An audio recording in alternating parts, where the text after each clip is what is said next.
अगर कोई ऐसे किसी बंदे के साथ, चाहे वो पति हो और किसी ऐसे के साथ कि अगर वो पत्नी हो, जिसमें खुद परस्ती हो, नार्सिसिस्टिक बिहेवियर से भरा हुआ हो, उसे ये लगता है कि जो वो कर रही हैं या जो वो कर रहा है वही बेस्ट है, उसको ही हमें फॉलो करना है।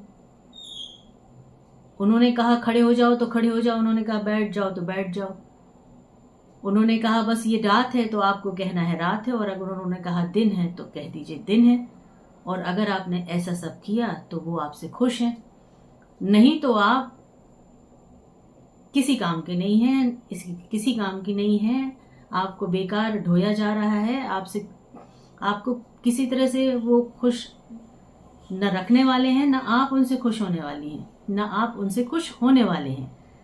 अब ये दोनों ही तरफ है, आपके जीवन साथी हो या आपका कहीं कोई बॉस हो या आप कुछ भी कह लें, घर की चार दीवारी के अंदर के रिश्ते हों या चार दीवारी के बाहर के रिश्ते हों, ये जो बिहेवियर वाले लोग होते हैं, जिसको खुद परस्त कहा जाता है, जो अपनी ही तरीकों से, अपने व्यवहारों से, जो उन्होंने कहा, जो उन्होंने सोचा, जो कर रहे हैं, दी बेस्ट है, उनको कोई डिनाई नहीं कर सकता, उनको कोई अपोज नहीं कर सकता, उनको कोई कुछ कह नहीं सकता, और ना वो सोचते हैं कि वो किसी और के बारे में सोच लें।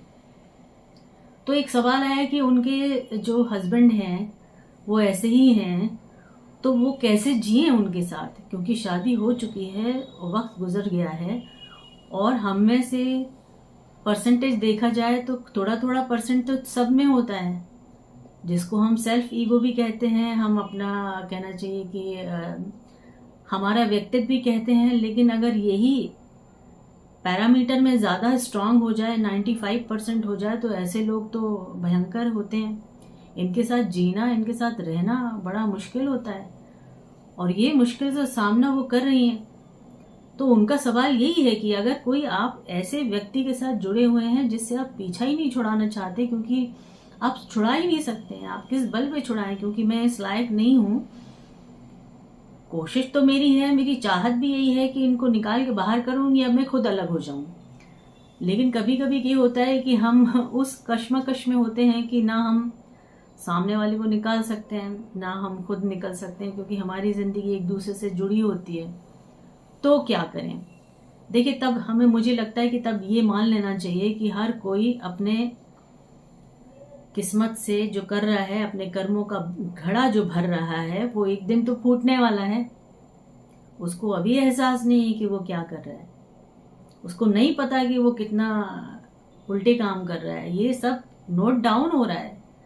हम इस जीवन में हैं, हमारी जो कहना चाहिए कि हम सब कठपुतलियां हैं, और हमारी डोरें जो हैं ऊपर वाले के हाथ में हैं। आप भले ही इसको सही माने या नहीं माने, लेकिन ये सच है।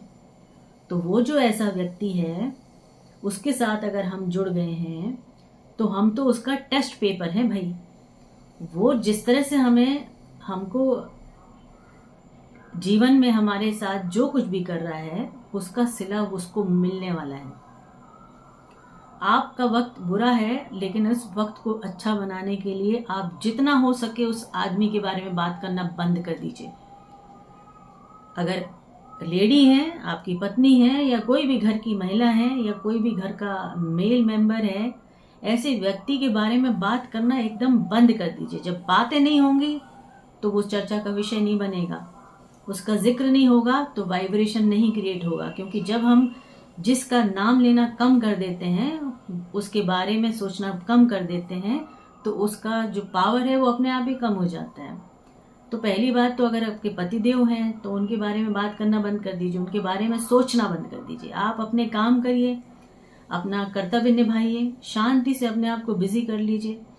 अब देखिए, आज के ज़माने में तो मीडिया में हमें बहुत सारी, अब कहना चाहिए यूट्यूब, इंस्टाग्राम, बहुत सारे ऐसे चीज़ें ऑनलाइन मिल गई हैं जहाँ पे डिग्री की ज़रूरत नहीं है। अगर आप कुछ काबिल हैं, कुछ कर सकते हैं, तो आप कैपेबल हैं कुछ ना कुछ करने के, तो कोशिश करिए आप कुछ और कर सकते हैं क्या, अपने आप को कैपेबल बनाइए।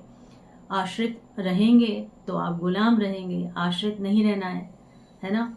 तो मैं यही आपको सलाह दे सकती हूँ कि आप उनका जिक्र करना बंद करें, उनके बारे में सोचना बंद करें, उनसे डरना बंद करें। उनके बारे में डर के सोचना बंद करें, अपनी बात में असर लेकर आएं, सही को सही कहने की कोशिश करें और टाइमली कहें। कंटिन्यू रोना, कंटिन्यू आपको ये कहना कि ये गलत है, ये गलत है, ये गलत है। आप जितनी बार गलत कहते हैं उस आदमी का नाम लेते हैं, तो नाम लेना ही बंद कर दीजिए भाई। हमें जिक्र ही नहीं करना उनका। अगर वो महान है तो महान रहें। आप कोशिश करिए कि जितना हो सके उनके सामने आने की जरूरत ही ना पड़े। आप काम करिए, सब करिए और किनारे हट जाइए। काम करिए, सब करिए, उस जगह से हट जाइए। जितना पूछा जाए उतना जवाब दीजिए और किनारे हो जाइए। क्योंकि इस तरह के जो खुद परस्त लोग रहते हैं, आप उनको जितना खुश रखेंगे, उनकी बातें करेंगे, उनकी गागा गाएंगे तो वो खुश रहेंगे।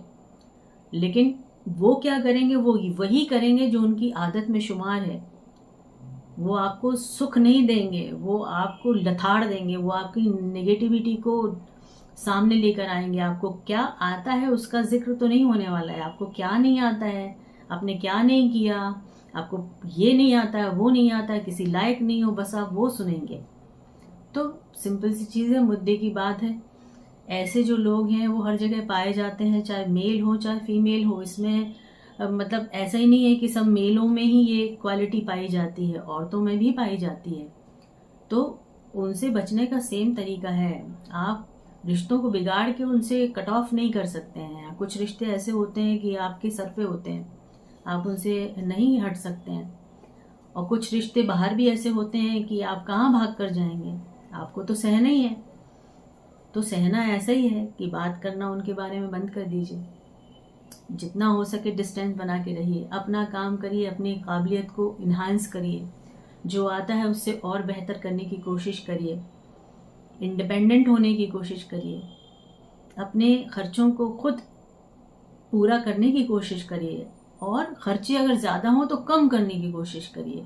नहीं चाहिए, हमारे पैरों को आप उतना समेट सकते हैं जितनी आपकी चादर है। चादर को हर बार बदलने की कोशिश नहीं करिए।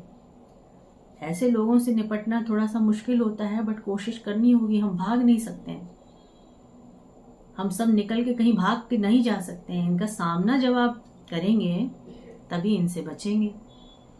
और सामना करने के लिए जितना हो सके इनके बारे में बात करना बंद कर दीजिए, इनके सामने आना बंद कर दीजिए। थोड़ा सा प्रॉब्लम आपका सॉल्व हो जाएगा। तो ठीक है, आज का सेशन हो सकता है आपके किसी काम आ जाए, क्योंकि हम सब ऐसे ही लोगों से बीच में घिरे हुए हैं। हम में से 10-20% लोग ऐसे ही होते हैं, तो इनसे निपटना पड़ता है, इनसे हम भाग नहीं सकते। कहीं कहीं हमारे बॉस भी ऐसे ही होते हैं, इनसे भी हमें निपटना पड़ता है। हम जॉब छोड़ के नहीं जा सकते, घर छोड़ के नहीं जा सकते, हम समाज छोड़कर नहीं जा सकते। तो टैकल करना आना चाहिए, टैकल करना सीखिए। हमारा जीवन भी है और हमारे साथ भी मालिक है हमारे, वो तो सबके हैं, बुरे लोगों के भी हैं और अच्छे लोगों के भी हैं। तो अच्छाई के साथ जुड़ेंगे तो अच्छी चीज़ें आपके साथ और वो आपके साथ ज़्यादा होंगे। सो आज का सेशन यहाँ ख़त्म करते हैं। उम्मीद है आपको आपके सवाल का जवाब मिला हो। नेक्स्ट सेशन में जुड़ने के लिए अगर आपको कुछ टिप्पणी करनी है, कुछ सवाल भेजने तो भेजिए, रिलेटेबल होंगे तो ज़रूर उसका सेशन क्रिएट किया जाएगा। ठीक है, wish you all the best और जुड़े रहें, सब्सक्राइब करें, लाइक करें, शेयर करें। Okay, God bless you.